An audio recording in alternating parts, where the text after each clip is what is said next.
진짜 당원과 지지자분들 저는 이제 소위 대한민국의 민주주의자라고 생각하는 저 같은 사람들을 포함해서 깊이 있게 생각해 봐야 될 점은 사실 그때 저는 이제 오마이뉴스 기자였는데 저도 반대했어요. 이라크 저도 파병. 한미 FTA 저도 반대했어요. 한미 FTA 하면은 그때 진보 지식인들이 한미 FTA 하면은 나라 망한다고 그랬어요. 수준이었죠, 그래서 노무현 정부를 엄청나게 비판했어요. 진보 지식인들이. 맞아요. 거기에 제일 적극적이었던 게 바로 이제 강준만 교수였다고 얼마 전에 김종대 의원께서 다시 또 20년 만에 말씀하셨는데 그러면 그때 그렇게 범했던 우들을 또 반복해서 대통령을 맞아요. 외롭게 하고 대통령을 힘들게 하고 대통령을 못 믿고 의심하고 그래서 흔들리게 만들고 결국에 그 공간을 차고 들어온 것은 이명박 세력이었던 거잖아요. 이렇게 만들 거냐 아니면 그렇다고 해서 아무 비판도 하지 말고 그냥 뭐든지 다 칭송하고 그렇게 하라는 얘기가 아니라 비판할 거 당연히 비판해야 되죠. 우리가 비판했잖아요. 그래서 이해운 전 후보자 같은 사람 기자들이 막 발굴해가지고 결국 낙마하잖아요. 예. 그러니까 이런 집단지성은 계속 구현이 돼야 되겠지만 대통령의 어떤 진심 이런 것들을 저는 의심해서 흔들고 거기에 진보 지식인들이 막 앞서서 또 진보 언론들이 앞서서 그러지 말았으면 좋겠다라는 생각이 저는 개인적으로 있습니다. 중요한 얘기입니다. 뭐 하여튼 저도 마음속 그때 깊이 잘못했어요, 제가. 20년 전에 너무 저도 비판 많이 했었고요. 그러니까 그때와의 차이는 약간 그런 게 있는 거죠. 노무현 대통령이 나는 한미 FTA 절대로 안 할 거야. 이라크 파병 절대로 안 할 거야.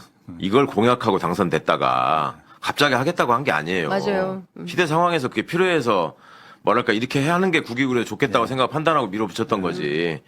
근데 검찰개혁 같은 것들은 하겠다고 몇 번을 하고서 지금 당선된 거 아니에요. 그러니까 그 상황에서 이게 왜 이렇게 안 가는 것 같지라고 하는 부분이 생기면 이러이러한 점 때문에 그러는 거다라는 명확한 설명이 있었어야 돼. 예. 근데 그게 없기 때문에 자꾸만 뭐가 이상한 게 생겼던 거예요. 그러니까 지금이라도 그런 점들에 대한 그러니까 대통령이 장기적으로 구상하시는 그 구조적 외연 확장, 구조적 다수 그게 민주주의를 지켜내고 실현하는 핵심이라는 걸 누가 모릅니까? 그렇죠. 민주주의가 다수의 지배인데. 그러니까 그걸로 가는 방향 방법에서 난데없이 무슨 내가 대통령하고 맨날 연락하는데 대통령 생각이 이런 게 아니니까 그냥 따라와. 이거는 아니라는 거지. 그럼요. 그런데 그 얘기가 나왔으니까 진짜로 대통령하고 대통령이 일반 그렇게 유튜버나 이런 사람들 진짜로 개인적으로 연락하고 그 사실이에요? 난 그거는 난 거짓 내가 대통령 절대 그게 비손이지 그렇지는 않을 것 같은데. 근데 저는 그 사람들이 그렇게 말을 하니까 모르겠어요. 저도 확인해 대통령이 보진 않았어요. 야 그거 아니야 이렇게 말할 수도 없을 것 같고. 아니 근데 워낙 댓글까지 다 보신다잖아요. 그리고 대통령께서 신고 접수 창까지 마련했잖아요. 네. 저한테 그런 일 있을 때 신고하세요. 그러니까 본인의 어떤 정치인들 다 휴대폰 열어놓고 있듯이 대통령이 되었다고 그래서 자신의 휴대폰을 닫고 소통을 끊고 이런 분이 아니고요. 그 얘기를 하는 건 아니죠. 그러니까 저는 그런 차원에서의 소통일 거라고 생각해요. 그걸 내가 어떤 특정인에게 뭘 주고 특정 유튜버하고 그럼 특정 언론이나 왜냐하면 그러진 옛날에 않았을 것 윤석열이 같은데요. 네. 그 짓을 맨날 했잖아요. 그렇죠. 근데 사실 윤석열이 한 거예요? 김건희가 한 거예요? 윤석열이 했지. 그건 모르겠어요. 저는 사실 이재명 대통령이 그렇게 할 거라고는 저는 믿지 않아요. 솔직히 그건 그냥 자기들이 혼자 펌프질하는 거 아닌가. 라는 생각은 좀 모르겠어요. 들어요. 아니 근데 저는 만약 진짜 그렇다면 그건 잘못된 일입니다.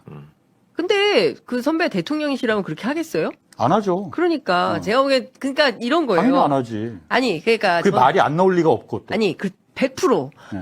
저는 이렇게 해서 제가 만약에 대통령이라면 만약에 그리고 정치인으로서 내가 소통을 해왔는데 내가 대통령이 됐다 그래서 이걸 끊어? 그럴 순 없지. 그러면 열어놓고 여러 사람들이 의견을 보내면 그걸 받을 수 있겠죠. 보고 필요하다고 생각하면 피드백을 줄 수도 있고 참모들한테 이거 좋은 아이디어인 것 같으니까 이거 좀 해보세요라고 지시할 수도 있고 저는 그런 차원일 거라고 생각해요. 아주 상식적인. 근데 이를테면 내가 이런 생각인데 이것 좀 이렇게 해서 얘기 좀 해주세요. 이건 말도 안 된다고 생각해요. 장 기자님, 그거 말이 안 된다고 대통령님한테 생각하는데. 진짜로 꼭 대통령한테 확인하고 싶은 게 있을 때 텔레그램 보내보신 적 있어요? 대통령 대신 뒤에. 제가 그거는 확인해드리지 않겠습니다. 보냈네. 그러니까 차이가 뭐냐면 보냈어. 문재인 대통령은 대통령 되시고 나서 기존에 쓰시던 전화가 차단돼 있었어요. 네, 그러니까 연락해봐야 안 돼. 그거는. 근데 이재명 대통령은 나는 당연히 차단돼 있을 줄 알았는데 그게 거기로 연락을 하면 됐었어요. 전화가 갔었어요. 그러니까 전화를 전화 하면은 받으세요? 아니 받았다는 얘기가 아니라 걸어보면 네. 이게 왜 그게 정지돼 있습니다. 사용자의 사정에서 이런 멘트가 나오잖아요. 네. 안내가 대통령 전화는 그러지 않았다니까요. 네. 그리고 텔레그램을 보내시면 읽어요. 그리고 텔레그램을 보내면 읽고 거기에 대해서 예를 들어서 뭐 좋아요를 누른다거나 텔레그램에 그런 기능이 있잖아요. 그걸 갖고 자랑하는 사람들은 내가 몇 명 봤어요. 이런 얘기 나 의견에 이렇게 대해서 받았다? 그 다음에 그것도 촌스럽네. 어떤 의견을 보냈는데 이게 이제 정책 현안과 관련돼서 대통령 느끼시기에 이건 맞는 말이다 싶잖아요. 그럼 그거를 카피해가지고 해당 장관이나 수석한테 보내요. 그럼 그걸 받은 사람들이 대통령이 보내신 거니까 굉장히 열심히 이제 그걸 하고 나는 이제 그 당사자들로부터 대통령이 그거를 말하자면 복사를 해서 보내셔가지고 그 일을 하게 됐다라는 후일담을 들은 적이 있어요. 그거 내가 보낸 거다 대통령한테 이렇게 자랑을 한다. 이거. 아니. 장관이나 수석이 대통령한테 그걸 받은 사람이 누가 대통령한테 보냈는지 모르지. 근데 대통령한테 의견이 가면 좋은 의견일 때는 그런 식으로 반영하신다. 근데 그거는 성남시장 때부터 했던 거예요. 그러니까 그건 괜찮은 거 아니에요? 그러니까 저는 그거 되게 좋다고 봤어요. 네. 대통령은 소통이 소통. 되는 분이다. 네. 근데 그거와 반해서 당신 훌륭해. 내가 이 점이 답답한데 지금 방송 나가서 뭐 그런 얘기 좀 해봐봐. 아니면 이거에 대해서 사람들이 오해하니까 네가 나서서 지금 이거 설명해야 돼. 그건 절대 그거는 그건 가능하지도 않은 그럴 가능한 얘기예요. 그럴 분도 아니고. 네. 말도 안 되는 얘기고 저는